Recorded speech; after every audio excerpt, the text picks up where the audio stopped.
الحمد للہ وحدہ والصلاة والسلام علی من لا نبی بعدہ اعوذ باللہ السمیع العلیم من الشیطان الرجیم انا اوحینا الیک کما اوحینا الی نوح والنبیین من بعدہ۔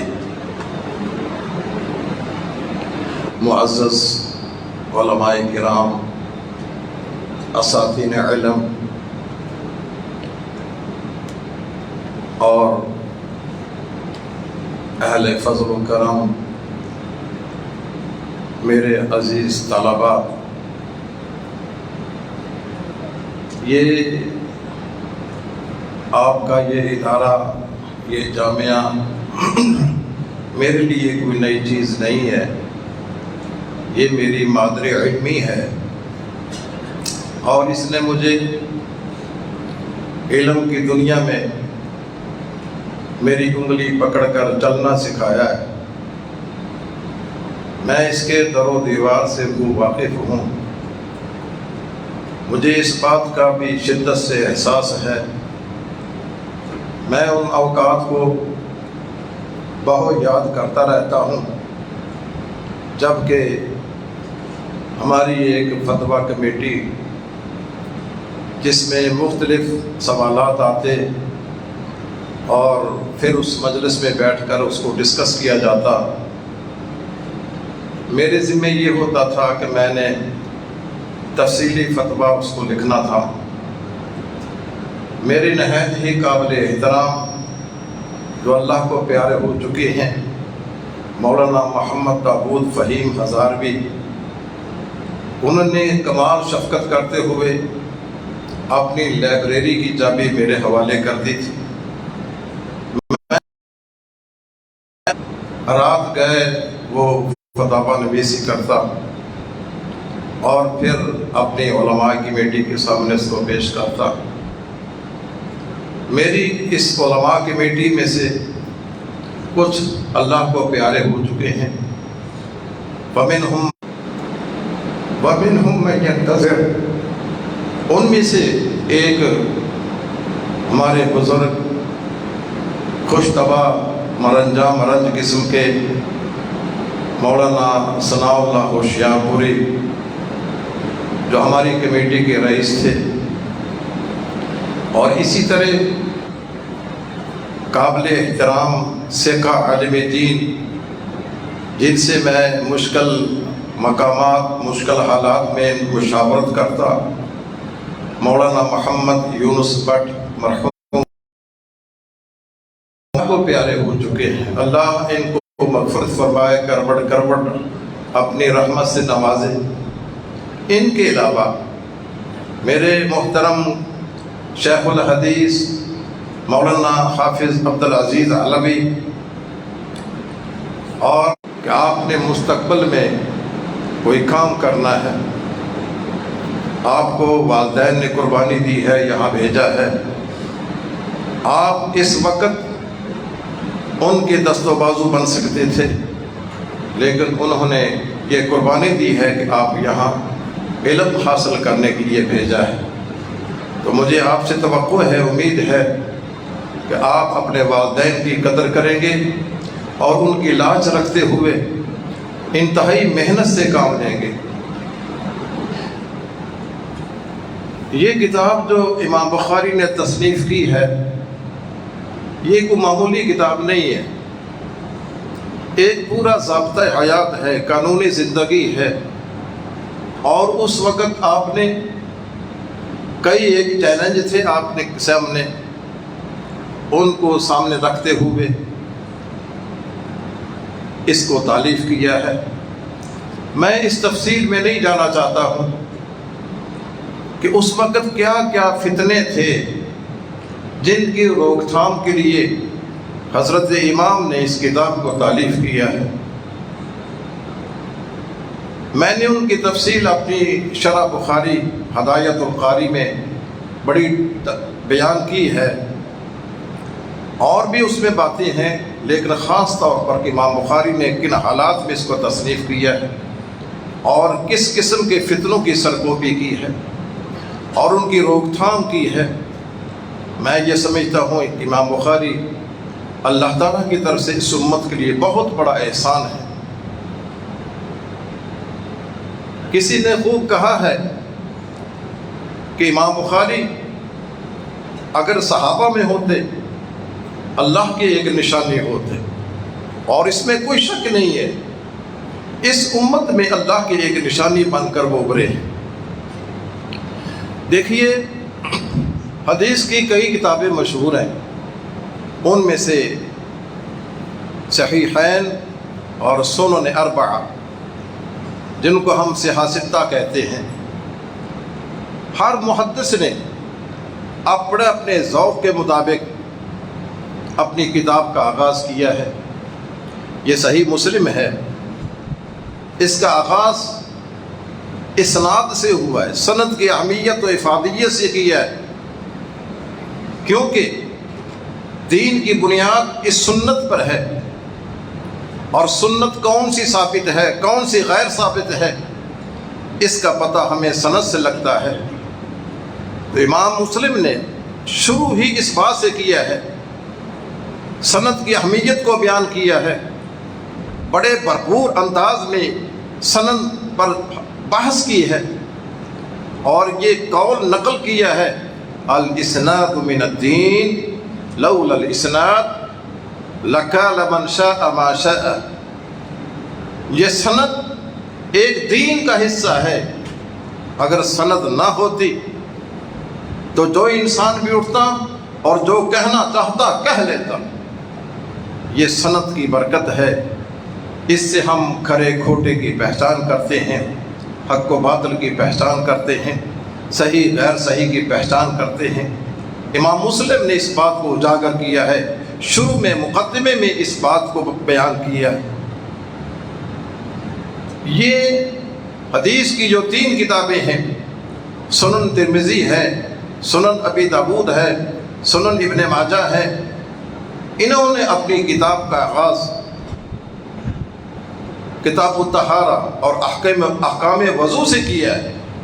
وہ اس لیے کہ عبادات میں سے جو نماز کو اہمیت حاصل ہے وہ آپ سے مخفی نہیں ہے، اور نماز کا انحصار اس طہارت پر ہے، اس لیے انہوں نے ضروری سمجھا ہے کہ وہ نماز جو ایمان و کفر کی ایک علامت اور ماٹو ہے، جس پر اس کا انحصار ہے، ان کے مسائل کو ان کے احکام تفصیل سے بیان کر دیے جائیں۔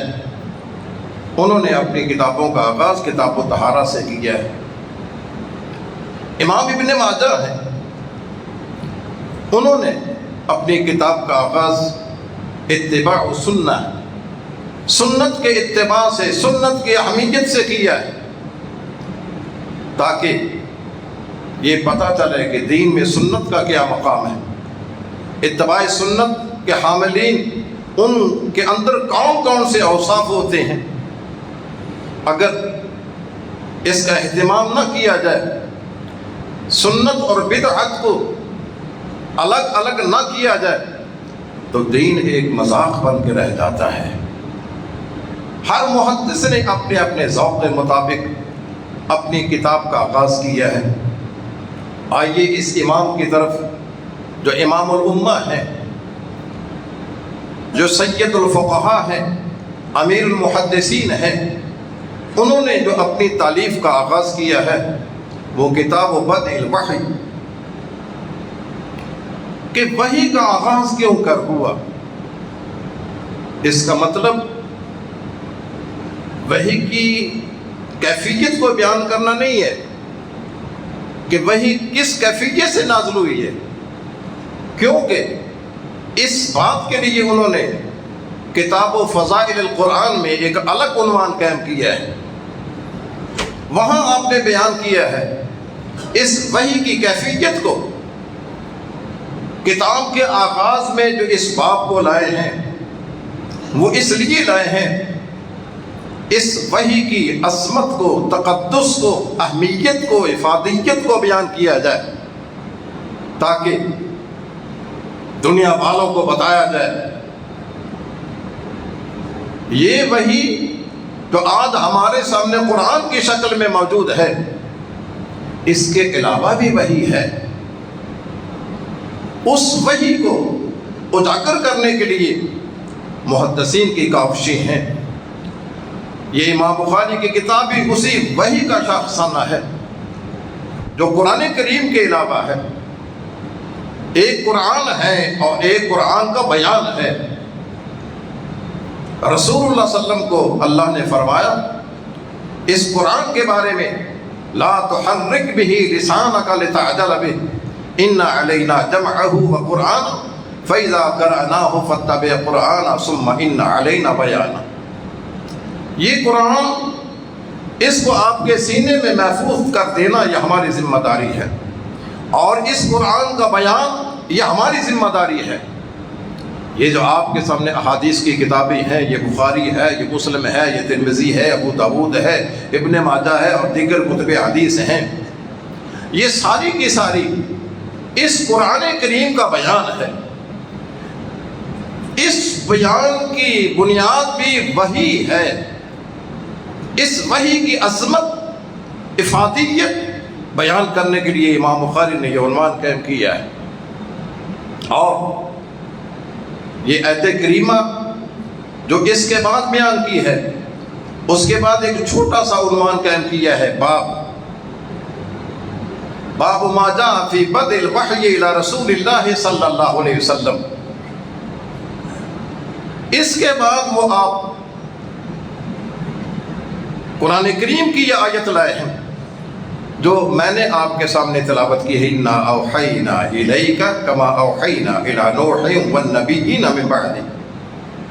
اے میرے حبیب، ہم نے آپ کی طرف وہی بھیجی ہے جو وہی ہم نے نوح علیہ السلام کی طرف اور اس کے بعد آنے والے انبیاء کی طرف بھیجی تھے۔ کیونکہ وحی کا مطلب یہ ہوتا ہے لغوی طور پر کوئی پیغام خفیہ طور پر کسی کو پہنچانا، اور اصطلاحی طور پر یہ ہے اللہ تعالیٰ اپنے احکام فرامین وہ لوگوں تک پہنچاتا ہے اپنے مستند نمائندوں کے ذریعے۔ اللہ کا اپنے فرمودات کو ان انسانوں تک پہنچانے کے لیے مستند نمائندوں تک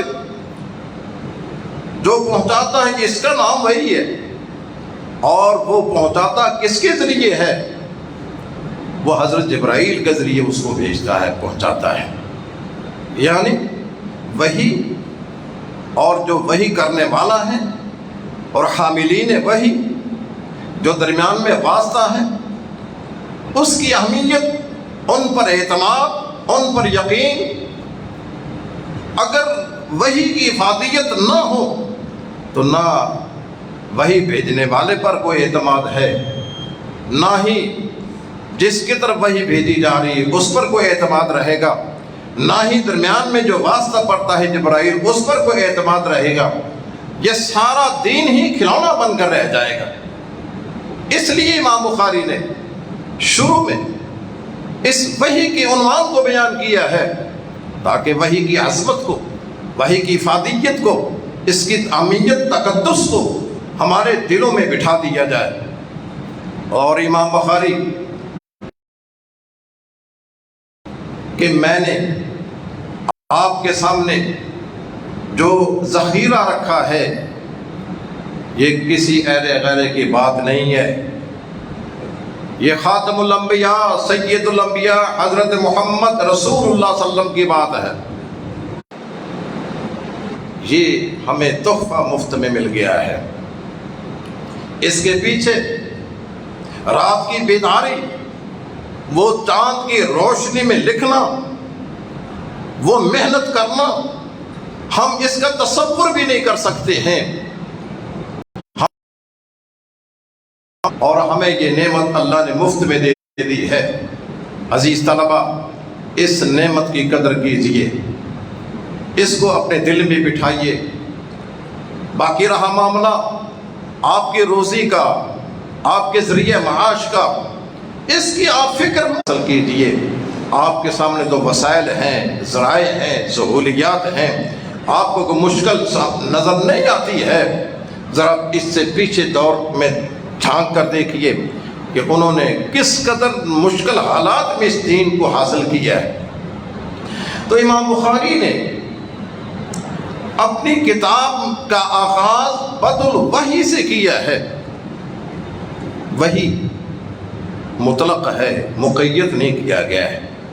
اس کا مطلب یہ ہے کہ وحی جلی ہو یا وحی خفی ہو، وہ وحی اللہ تعالیٰ کا اپنے بندے کے دل میں کوئی چیز کو ڈال دینا ہو، یا فرشتے کے ذریعے بھیج کر اپنا پیغام دینا ہے، وہ فرشتہ انسانی شکل میں آئے، وہ اللہ کا پیغام کسی کو خواب میں حاصل ہو جائے، تمام چیزوں کو وہ وحی کا مقام حاصل ہے۔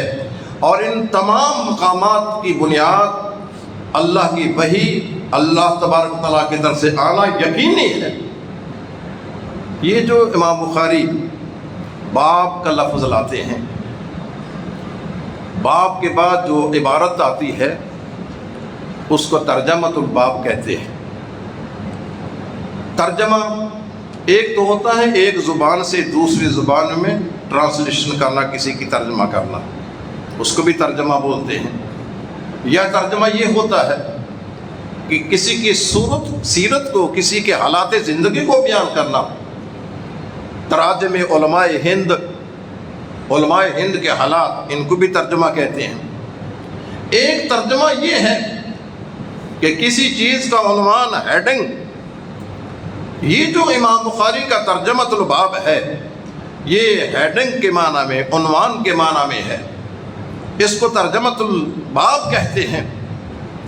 اور جو عبارت لائی جاتی ہے اس کے کئی اجزاء ہو سکتے ہیں، اس کو مترجم بھی کہا جاتا ہے۔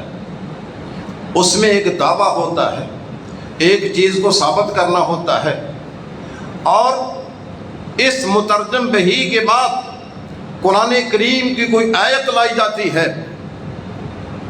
یا کوئی حدیث سند کے ساتھ لائی جاتی ہے، یا کئی احادیث لائی جاتی ہیں، یا آیت اور احادیث دونوں لائی جاتی ہیں۔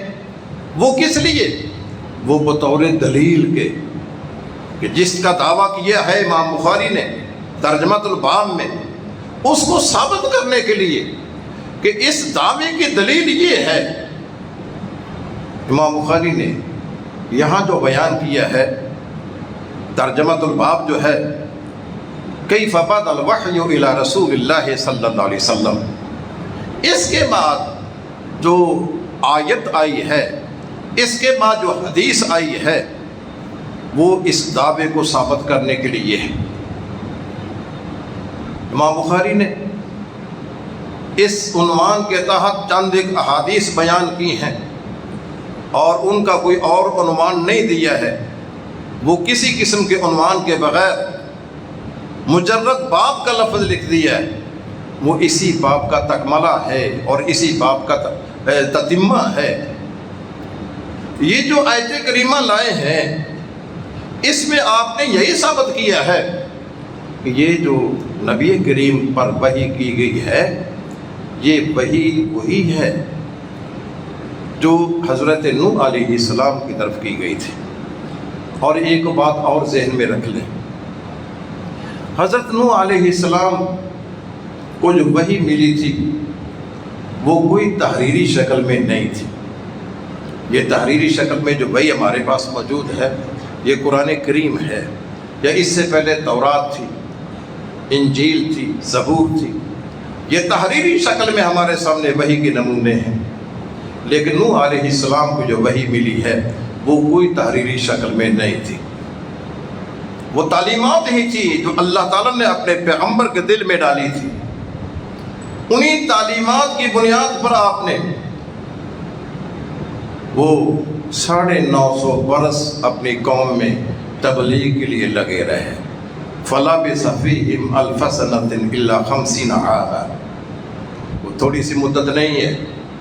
کسی کتاب کے بغیر، کسی نوشتے کے بغیر، وہ اللہ کی طرف سے آنے والی تعلیمات پر بنیاد رکھتے ہیں، اور اپنی قوم کو 950 برس تبلیغ کرتے ہیں۔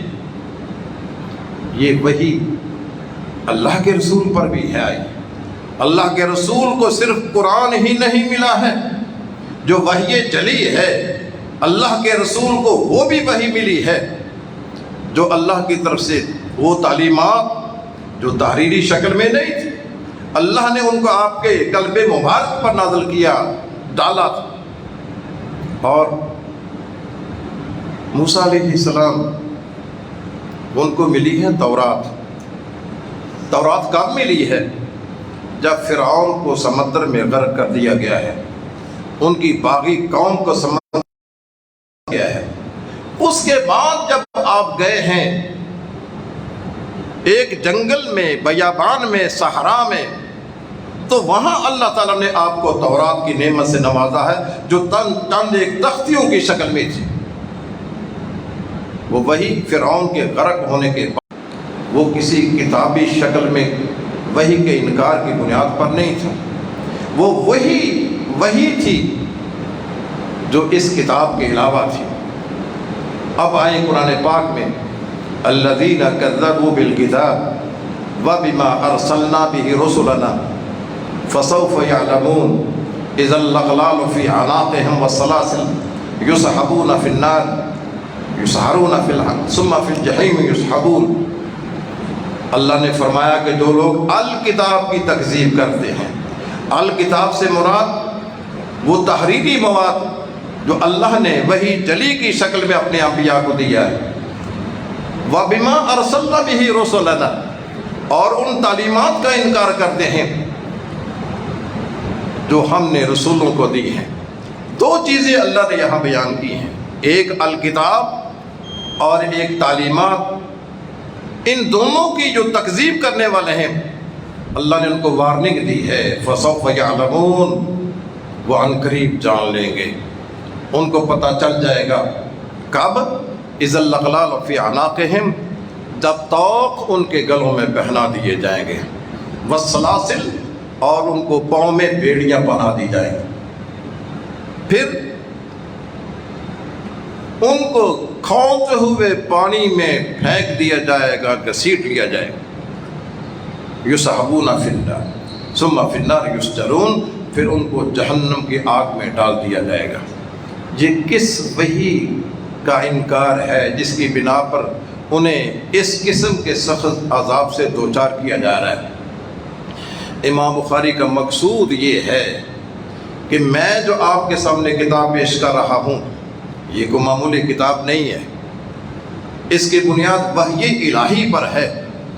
یہ خام خیالی ہے کہ ہم وہی صرف اس کو سمجھیں جو کتاب کی شکل میں ہے، وہ بھی وہی ہے، نماز میں تلاوت کی جاتی ہے، لیکن جو وہی اس کے علاوہ ہے اس کی اہمیت کے تو کیا ہی کہنے ہیں۔ وہ تو اس قرآن کا بیان ہے، اگر یہ بیان نہ ہوتا تو یہ قرآن بغیچہ یا اطفال بن جاتا۔ اب میں آپ کو ایک مثال دیتا ہوں۔ مکتب الدعوہ اس کا دفتر تھا پہلے لاہور میں، انہوں نے ہماری یہ ڈیوٹی لگائی، یہ جو پرویز ہے، یہ جو بولتا ہے، باتیں کرتا ہے، اس کی بنیاد کیا ہے، اس کے اصول و ضوابط کیا ہیں؟ 4 آدمی اس ڈیوٹی پر لگے، ایک میں تھا اور ایک مولانا عبدالسلام اور ایک حافظ ثناء اللہ مرحوم، اللہ تعالیٰ ان پر کربڑ رحمت فرمائے، اور ایک حافظ عبدالرشید اظہر۔ ہم نے پھر ان کی کتابوں کو پڑھا، خوب گنگالا ہے، باقاعدہ رپورٹ دی ہے۔ میرے ذمے جو بات لگی تھی وہ یہ کہ یہ جو معجزات کا انکار کرتے ہیں اس کی بیس اور اس کی بنیاد کیا ہے۔ میں نے دیکھا کہ ان کی اس کی کتابوں میں کوئی علم کے نام کی چیز نہیں تھی۔ اس کی میں آپ کو ایک مثال دیتا ہوں۔ یونس علیہ السلام کے بارے میں اللہ نے فرمایا، فلولا انہ کان من المسبحین